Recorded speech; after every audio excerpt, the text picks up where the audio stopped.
Students, आज हम बात करने वाले हैं एक बहुत इंपॉर्टेंट टॉपिक पर। टॉपिक है सिंथेटिक डिवीजन मेथड। देखिए, आज हम ये जानने की कोशिश करेंगे कि सिंथेटिक डिवीजन क्या होता है, इसे कैसे करते हैं, सिंथेटिक डिवीजन की हेल्प से कोशिएंट और रिमाइंडर कैसे फाइंड आउट किया जाता है, सिंथेटिक डिवीजन की हेल्प से डेरिवेटिव्स कैसे फाइंड आउट किए जा सकते हैं, और सिंथेटिक डिवीजन मेथड किसी भी पॉलिनोमियल को x माइनस अल्फा की पावर n के रूप में रिप्रेजेंट करने में कैसे हमारी हेल्प कर सकता है। ये सारी बातें आज हम जानने की कोशिश करेंगे। तो चलिए स्टार्ट करते हैं सिंथेटिक डिवीजन मेथड। देखिए, मान लेते हैं कि मेरे पास एक पॉलिनोमियल है। मैं उसे px लिख देता हूं। px is equal to 3x की power 4 plus 2x cube minus में 5x माइनस 6। ये एक पोलिनोमियल मैंने कंसीडर किया है और यह सपोज कर लेते हैं कि हम x माइनस अल्फा से, या यूं कहें कि x माइनस 2 से, मैंने अल्फा की वैल्यू 2 ले ली है, x माइनस 2 से हम इसे डिवाइड करना चाहते हैं, इसका डिवीजन करना चाहते हैं। अब ऑर्डिनरी मेथड जो हम बचपन से छोटी क्लासेस से यूज करते आए हैं वो किस तरह का है? वो इस तरह का है कि हम यहाँ px लिखेंगे, यहाँ पर हम x माइनस 2 लिखेंगे, राइट। इसको डिवाइड करना शुरू करेंगे और इसको तब तक हम डिवाइड करेंगे जब तक कि हमें नीचे यहाँ पर रिमाइंडर नहीं मिल जाए। ये बिल्कुल एक ट्रेडिशनल हमारा मेथड है जिसका हम यूज करते हैं। छोटी क्लासेस से ही हम इस मेथड को सीख रहे हैं। ऐसी स्थिति में यहाँ पर आपको क्वोशिएंट मिलेगा और वो क्वोशिएंट होगा QX। तो ये जो ट्रेडिशनल मेथड है, आप अगर इस पर गौर करेंगे तो आप ये पाएंगे कि ये वर्टिकली चलता है, वर्टिकली डाउनवर्ड ये आगे बढ़ता है और हमें रिमाइंडर तक पहुंचाता है और इस जगह पर हमें क्वोशिएंट देता है। सिंथेटिक डिवीजन मेथड में यही काम करना है, लेकिन किस तरह से करना है? सिंथेटिक डिवीजन मेथड इस तरह से बना हुआ है कि वो एक सिंगल रो के अंदर, एक ही रो में पूरा डिवीजन कंप्लीट करके हमें QX भी बता देगा और साथ ही साथ हमें रिमाइंडर भी बता देगा। तो कैसे वो ये सब बताएगा, मैं आपको करके बताता हूं। देखिए, सिंथेटिक डिवीजन करने के लिए हमें सबसे पहले इस px को पूर्ण पदीय बना लेना है। पूर्ण पदीय से हमारा क्या मतलब है? देखिए, आप जब गौर करेंगे यहाँ पर तो आपको यहाँ पावर 4 नजर आएगी, पावर 3 नजर आएगी, लेकिन यहाँ पावर 2 एक्स स्क्वायर वाली टर्म मौजूद नहीं है। ये जो मिसिंग टर्म है, हमें इस मिसिंग टर्म को भी लिख लेना है और इसे लिख करके इस px को पूर्ण पदीय कर लेना है, कंप्लीट कर लेना है, राइट। तो हम इसे कंप्लीट बना लेते हैं। देखिए, 3x की power 4 plus 2x cube, x square की टर्म नहीं है, हम इसे 0x² से लिख दें, माइनस 5x माइनस 6। अब ये हमारे पास कंप्लीट हो चुकी है, सारे कोफिशिएंट्स हमारे पास अवेलेबल हैं। आफ्टर देन इसके बाद आपको क्या करना है? जिस फैक्टर से, जिस जिस बाइनोमियल से हम डिवाइड करना चाहते हैं, जिस लीनियर फैक्टर से हम डिवाइड करना चाहते हैं, उसके जीरोज निकालें। जीरोज निकालने से मतलब मैं यूं कह सकता हूं कि आप इसे x माइनस अल्फा से कंपेयर करके अल्फा की वैल्यू फाइंड आउट करें, राइट। या फिर मैं यह कह सकता हूं कि आप इस x माइनस 2 को, इस x माइनस 2 को 0 के इक्वल करके x की वैल्यू फाइंड आउट कर लें। एक ही बात है। अब जो नंबर आपको मिलेगा, विच एवर जो भी नंबर मिलेगा, उस नंबर से हमें यहाँ पर सिंथेटिक डिवीजन करना है। ये बात ध्यान रखिएगा। समटाइम्स मैं उदाहरण लेता हूँ आपको समझाने के लिए। मान लेते हैं कि मुझे 2x प्लस 3 से डिवाइड करना होता, राइट। तो मैं 2x प्लस 3 को 0 के इक्वल लिखता और x की वैल्यू निकालता और -3/2 कर देता। फिर मुझे सिंथेटिक डिवीजन करना था -3/2 से। तो ये तरीका है, ये मेथड है। इस तरीके से हमें इसका यूज करना है। कैसे करना है वो हम इसको आगे बढ़ाते हैं। देखिए, यहाँ पर हम इस जगह पर हम 2 मार्क करेंगे। 2 से ही हम सिंथेटिक डिवीजन के प्रोसेस को आगे बढ़ाएंगे। इस जगह पर आप केवल कोफिशिएंट्स लिखिए, केवल कोफिशिएंट्स। तो मैं यहाँ पर केवल कोफिशिएंट्स लिख देता हूँ। हाईएस्ट पावर का कोफिशिएंट 3, किसी भी पावर के कोफिशिएंट को छोड़ना नहीं है, सारे कोफिशिएंट्स लिखने हैं, डिक्रीजिंग ऑर्डर में लिखने हैं। x की पावर 4 का कोफिशिएंट, फिर x क्यूब का कोफिशिएंट, हमें 2 नजर आता है, 2 लिख दें। एक्स स्क्वायर का कोफिशिएंट हमें 0 नज़र आता है, 0 लिखें। एक्स का कोफिशिएंट -5 है, हम -5 लिखें। और फिर उसके बाद कांस्टेंट टर्म -6 है, तो -6 लिख दें, राइट। इसके बाद आपको क्या करना है, देखिए ये जो सिंथेटिक डिवीजन है, ये स्टार्ट करने के लिए सबसे पहले इस 3 के नीचे वाले नंबर को ब्लैंक छोड़ देना है, राइट। यहाँ हमें कुछ नहीं लिखना और इस 3 को रिपीट करके यहाँ नीचे की तरफ लिख देना है। अब ये प्रोसेस कैसे चलेगा सिंथेटिक डिवीजन, आप क्या करेंगे, देखिए आप इस 2 से इस 3 को मल्टीप्लाई करेंगे और मल्टीप्लाई करने पर जो नंबर आपको मिलेगा उस नंबर को आप यहाँ लिखेंगे। तो ये कितना हो रहा है, 6 हो रहा है, यहाँ 6 लिख दें। इसके बाद आपको क्या करना है, इन दोनों नंबर्स को ऐड करना है, राइट, और ऐड करके यहाँ लिख देना है। यहाँ पर हम लिखें तो हम 8 लिख पाएंगे। Very clear. अब इस प्रोसेस को रिपीट करते हुए चलें। इस 2 से इस 8 को मल्टीप्लाई करें, जो भी कुछ मिले उसे यहाँ लिखें। 16 मिल रहा है, 16 लिख दें। फिर 0 और 16 को ऐड कर दें, 16 आ जाएगा। फिर इसी प्रोसेस को आगे बढ़ाएं, 16 को 2 से मल्टीप्लाई करें, यहाँ लिखें, 32 आएगा। 32 - 5 करें, 27 आएगा, 27 लिख दें। फिर 2 और 27 को फिर से मल्टीप्लाई करके 54 को यहाँ लिख दें। ये इसका प्रोसेस है। 54 को -6 में ऐड करेंगे तो फिर हमें 48 मिलेगा। ये प्रोसेस है और ये पूरा प्रोसेस हमें समझ में आ जाना चाहिए। अब देखिएगा कि हम किस तरह से ये जो टर्म्स मिली हैं इनकी हेल्प से कोशिएंट और रिमाइंडर को लिख पाते हैं। इस बात को हम अब समझ लेते हैं। देखिए, तो जो टर्म्स हमें सिंथेटिक डिवीजन से मिली हैं उनमें से लास्ट टर्म को अलग करते हुए हम यहाँ पर इसके 2 पार्ट कर लेते हैं, जैसे मैंने किए हैं इस तरीके से। ये जो लास्ट टर्म है, ये लास्ट टर्म आपको हमेशा रिमाइंडर बताएगी और इसकी इधर वाली जो 4 टर्म्स हमें नज़र आ रही हैं, 3, 8, 16 एंड 27, ये जो टर्म्स हैं ये टर्म्स कोशिएंट की अंदर x की पावर्स के कोफिशिएंट्स हैं, राइट। तो इनकी हेल्प से हम कोशिएंट को आराम से लिख सकते हैं। मैं आपको कोशिएंट लिख करके बताता हूँ। Quotient QX is equal to, देखिए कोशिएंट के लिए आपको ये ध्यान रखना है कि यहाँ x की पावर 4 थी और हमने डिवाइड किया x से, यानी कि जो कोशिएंट है उस कोशिएंट की पावर 4 - 1 इज इक्वल टू 3 होनी चाहिए, राइट। तो हम यहाँ पर x की पावर 3 से स्टार्ट करेंगे। x की पावर 3 लिखेंगे, x की पावर 2 लिखेंगे, फिर x लिखेंगे, फिर कांस्टेंट लिखेंगे। इनके कोफिशिएंट्स आपको यहाँ से मिलते जाएंगे। जो पहला कोफिशिएंट है 3 जो नज़र आ रहा है, यह x³ का कोफिशिएंट है। हम इसे x³ के कोफिशिएंट के रूप में लिख दें, 3x³। इसके बाद जो 8 है वो यहाँ लिख दें, तो प्लस 8x²। इसके बाद 16 हमारे पास है, तो 16 को यहाँ लिख दें, तो 16x हो गया। इसके बाद 27 है, तो प्लस में हम 27 लिख दें, राइट। इस तरह से आप बेहद आसानी से कोशिएंट बता सकते हैं और बेहद आसानी से ही रिमाइंडर बता सकते हैं।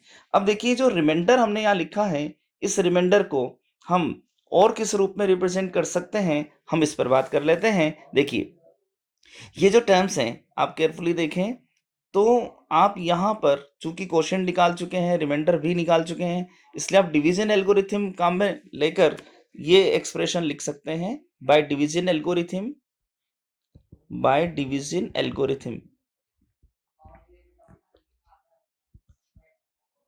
क्या कह सकते हैं हम डिवीजन एल्गोरिथम से?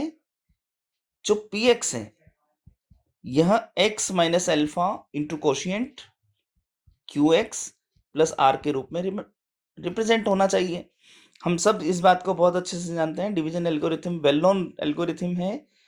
px is equal to x - alpha quotient plus reminder.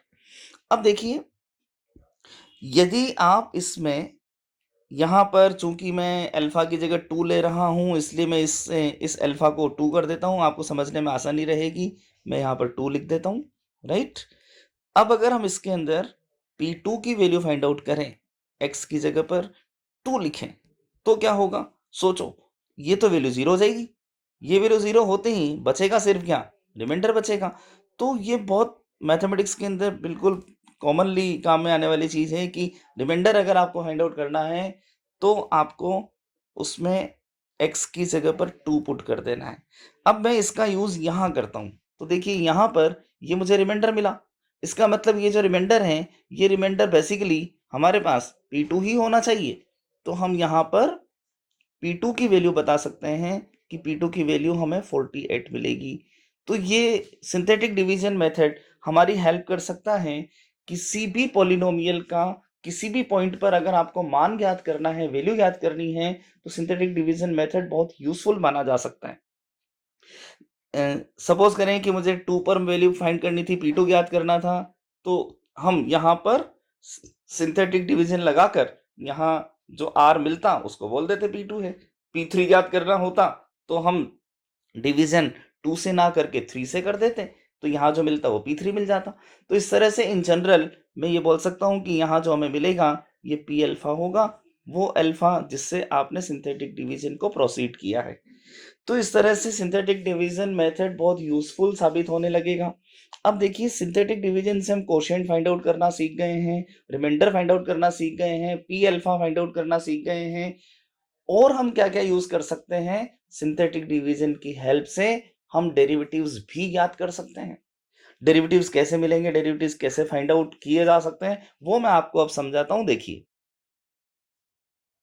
तो किसी भी पॉइंट पर किसी फंक्शन के डेरिवेटिव्स फाइंड आउट करने के लिए कैसे ये ज्ञात करने हैं, ये समझने के लिए मैंने यहाँ पर एक एग्जांपल लिया है।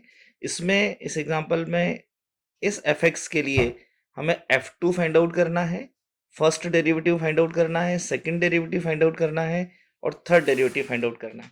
तो सिंथेटिक डिवीजन कैसे इसमें हेल्प करेगा हम समझते हैं। देखिए, चूंकि यहाँ पर पॉइंट 2 पर हमें वैल्यूज ज्ञात करनी है, इसलिए हम यहाँ पर सिंथेटिक डिवीजन 2 से करेंगे। मैं यहाँ पर 2 लिख देता हूँ।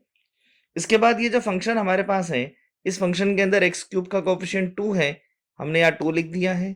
एक्स स्क्वायर नहीं है, तो एक्स स्क्वायर के कोफिशिएंट को हम 0 लिखें। एक्स का कोफिशिएंट -6 लिख दिया है और ये 13 मैंने यहाँ लिख दिया है, जैसा मैंने आपको समझाया था। बिल्कुल उसी तरीके से हमने ये वाली वैल्यूज यहाँ पर लिख दी हैं और हम सिंथेटिक डिवीजन स्टार्ट करते हैं। फर्स्ट जो पॉइंट है डिवीजन के अंदर, ये हमें ब्लैंक छोड़ देना है। इसके बाद 2 और को यहाँ पर रिपीट करके लिखना है। वापस उसी प्रोसेस को हम समझ रहे हैं जो थोड़ी देर पहले हमने समझा था। इस 2 को इस 2 से मल्टीप्लाई करें और यहाँ लिखें, इसे इससे मल्टीप्लाई करें और यहाँ लिखें, तो हम 4 लिख पाएंगे। तो यहाँ पर मैं 4 लिख देता हूँ। 4 को इस 0 में ऐड करें तो जो वैल्यू आपको मिलेगी वो 4 होगी। 4 को अगेन 2 से मल्टीप्लाई करके यहाँ लिख दें। अब हम इस काम को फास्ट कर सकते हैं। तो फिर ऐड करने पर 8 और -6 को ऐड करने पर 2 आएगा, वो हम यहाँ लिख दें। इसके बाद 2 को 2 से मल्टीप्लाई करें तो 4 आएगा, 4 को यहाँ लिखें और 13 में 4 को ऐड कर दें तो हमें 17 मिलेगा। ये एक बार सिंथेटिक डिवीजन का प्रोसेस कंप्लीट हो जाएगा। अब आपको चूंकि डेरिवेटिव्स फाइंड करने हैं, इसलिए इस प्रोसेस को रिपीट करना है। अगेन हम 2 से इस प्रोसेस को रिपीट करेंगे, लेकिन लास्ट की एक टर्म को छोड़कर। जो 17 हमें मिल चुका है, इस 17 को हम अलग करके जो रिमेनिंग कोशिएंट हमारे पास बचा है, उस कोशिएंट पर सिंथेटिक डिवीजन को फिर से अप्लाई करने वाले हैं। तो देखिए, हम एक बार फिर अप्लाई करते हैं।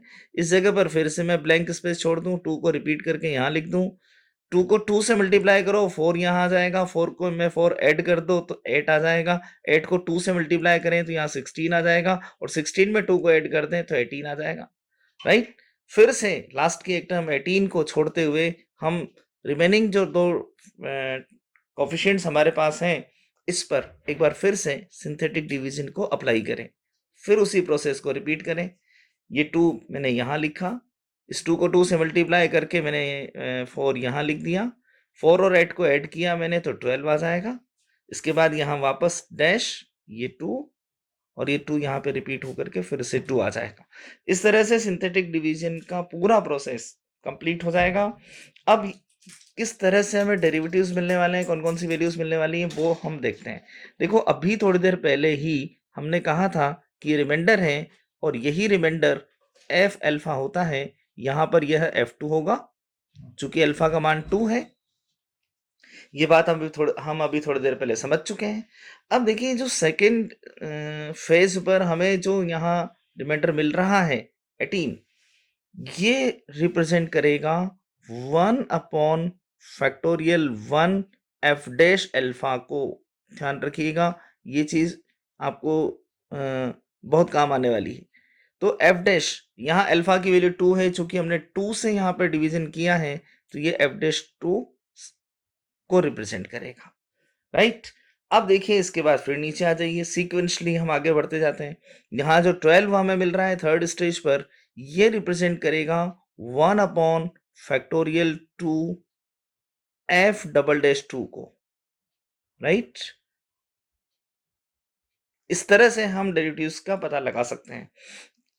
अब ये जो हमें टर्म्स मिलती जा रही हैं, हम इसी को आगे बढ़ाएं तो फिर हम सोच सकते हैं, जनरलाइज कर दें इसे, ये रिप्रेजेंट करेगा 1 upon factorial 3 F triple dash 2 को।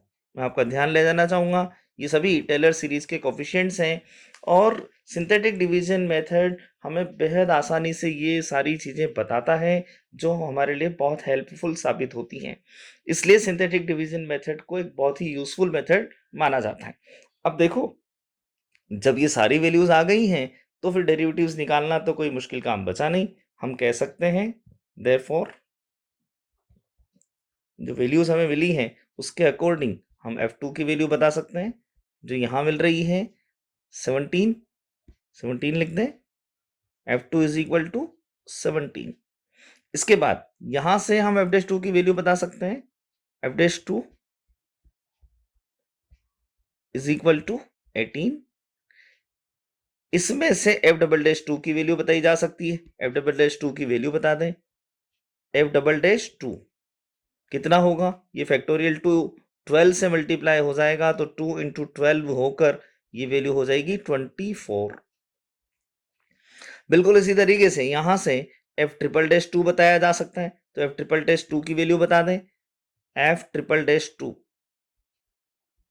Is equal to factorial 3 into 2, factorial 3 into 2, तो फैक्टोरियल 3 की वैल्यू 6 होती है, तो 6 into 2 that is equal to 12 is the answer. इस तरह से ये सारे डेरिवेटिव्स हमें पता लग जाएंगे। देखिए अब हम यह जानने की कोशिश करेंगे कि ये डेरिवेटिव्स हमारी और कहां पर हेल्प कर सकते हैं। देखिए मान लेते हैं कि मुझे इसी फंक्शन fx को, ये जो fx हमने लिखा था, इसी fx को x माइनस 2 की पावर्स में रिप्रेजेंट करना है। व्हाट आई वांट टू से, मैं क्या कहना चाहता हूं, देखिए जो फंक्शन था उस फंक्शन को हम कंसीडर कर लेते हैं, let fx is equal to, function हमें दिया गया था 2x cube minus 6x plus 13, तो मैं यहां लिख लेता हूं 2x cube minus 6x plus 13। Okay, अब हम चाहते हैं कि इसे x माइनस 2 की पावर्स में रिप्रेजेंट करें, x माइनस 2 की पावर्स में, तो हम मान लें कि रिप्रेजेंट करने पर x माइनस 2 की होल पावर 3 लेंगे, क्योंकि यहाँ पर x क्यूब है तो इधर भी हम पावर 3 लेंगे। इसका जो कोफिशिएंट है वो a है, ऐसा कंसीडर कर लें। इसके बाद x माइनस 2 की पावर 2 का कोफिशिएंट हम मान लें, x माइनस 2 की पावर 2 का कोफिशिएंट b है। इसके बाद x माइनस 2 का कोफिशिएंट मान लें, पावर्स को हम डिक्रीज करते जा रहे हैं, c मान लें, इसके साथ में d मान लें। तो अब हमारा अगला काम होगा कि हम इन a, b, c और d जो इंडिटरमिनेट कोफिशिएंट्स हैं इनकी वैल्यू फाइंड आउट करें। तो इनकी वैल्यू कैसे फाइंड आउट होगी, देखिए मैं आपको समझाता हूं। देखिए आप एक काम करें, f डैश x करके देखें। जब आप f डैश x करेंगे तो क्या स्थिति होगी इसकी, ये हो जाएगा 3a इंटू एक्स माइनस 2 का whole square, f dash x का मान, राइट। फिर 2b into x minus 2 plus c। Okay, एक बार फिर से डिफरेंशिएशन करें, again f double dash x, जब आप f डबल डैश x करेंगे तो ये term 3 into 2 into a into x minus 2 बनेगी, और ये वाली टर्म 2b रह जाएगी। फर्दर देखिए, एक बार फिर से करके देखें, f ट्रिपल डैश x करें तो ये 3 2 1 होकर के फैक्टोरियल 3a हो जाएगा, राइट। अब गौर कीजिए, आप ये पाएंगे कि यहां पर जब आप इस fx में x बराबर 2 पुट करते हैं, on putting x is equal to 2, जब x is equal to 2 put करते हैं तो आपको f2 की वैल्यू कितनी मिलती है।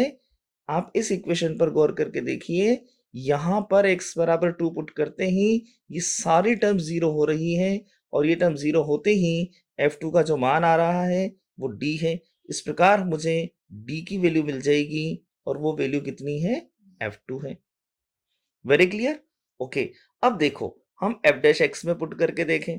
f डैश x के अंदर अगर आप 2 पुट करते हैं देन व्हाट हैपेंड, तो क्या होता है, देखिए f डैश 2, ये f डैश x है, यहाँ 2 पुट करेंगे ये 0 हो जाएगा, यहाँ 2 पुट करेंगे ये भी 0 हो जाएगा, बचेगा कौन, c बचेगा।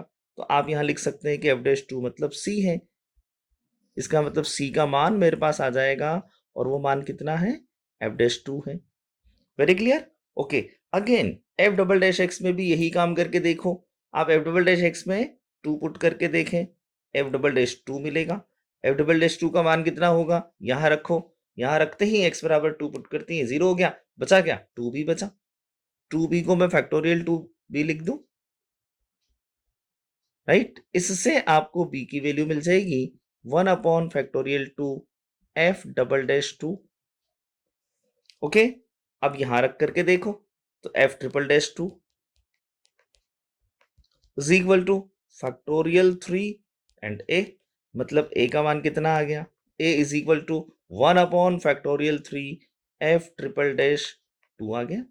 इन चारों वैल्यूज पर गौर करें, ये चारों वैल्यूज वही हैं जो सिंथेटिक डिवीजन मेथड में अभी थोड़ी देर पहले ही हमें मिली थी। देखो ये रहा f2, इसका मतलब ये क्या बन जाएगा, d बन जाएगा, राइट। मैं यहां से आपको कंपेयर करवाता जा रहा हूं, d मतलब f2। फिर देखो यहां पर देखो, ये वैल्यू क्या है, f डैश 2, f डैश 2 मतलब 18, तो ये बन जाएगा c। तो ये c मेरे पास आ गया है, ये c हो गया, ये देखो यहां से c मिल गया, राइट। इसके बाद देखो b कितना है, 1 upon factorial 2 f double dash 2 है, तो 1 upon factorial 2 f double dash 2 हमें कहाँ मिलता है, यहां देखें सिंथेटिक डिवीजन मेथड में ये वाली वैल्यू b है, 1 upon factorial 2 f double dash 2। फिर देखें a का मान यहां देखें 1 upon factorial 3 f triple dash 2 है, तो यहां भी आपको सिंथेटिक डिवीजन मेथड में यही वैल्यू मिल रही है, तो ये जो मान है ये a है। इस तरह से हम ये कह सकते हैं कि जब कभी भी हमें x माइनस अल्फा की पावर्स के रूप में किसी पॉलिनोमियल को रिप्रेजेंट करना होता है, तो सिंथेटिक डिवीजन मेथड एक बेस्ट मेथड माना जा सकता है। यहाँ पर जो इंडिटरमिनेट कोएफिशिएंट्स हैं a b c d, इनकी वैल्यूज आपको डायरेक्टली मिल जाएंगी, रिवर्स ऑर्डर में मिलेंगी, ध्यान रखें रिवर्स ऑर्डर के अंदर आपको ये सारी वैल्यूज मिल जाएंगी। तो आपको पता लग जाएगा कि वो पॉलिनोमियल x माइनस अल्फा की पावर्स में किस प्रकार से और कितना मान हमें दे रहा है। यहां पर अल्फा का मान 2 है, मैं इन्हीं वैल्यूज को देखते हुए इस पॉलिनोमियल को दोबारा लिख सकता हूं in this way, we can say that जो fx हमने लिखा था जिसकी वैल्यू थी 2x cube minus 6x plus 13, ये fx था हमारे पास, और इसको हमने माना था a इंटू एक्स माइनस 2 का होल क्यूब, ये हमने कंसीडर किया था a इंटू एक्स माइनस 2 का होल क्यूब। तो अब a की वैल्यू कितनी मिली, ऊपर जाकर के देखें a का मान हमारे पास कितना आया, यहां से देखें 2 आया, तो हम लिख सकते हैं 2 times of the x minus 2 का होल क्यूब प्लस।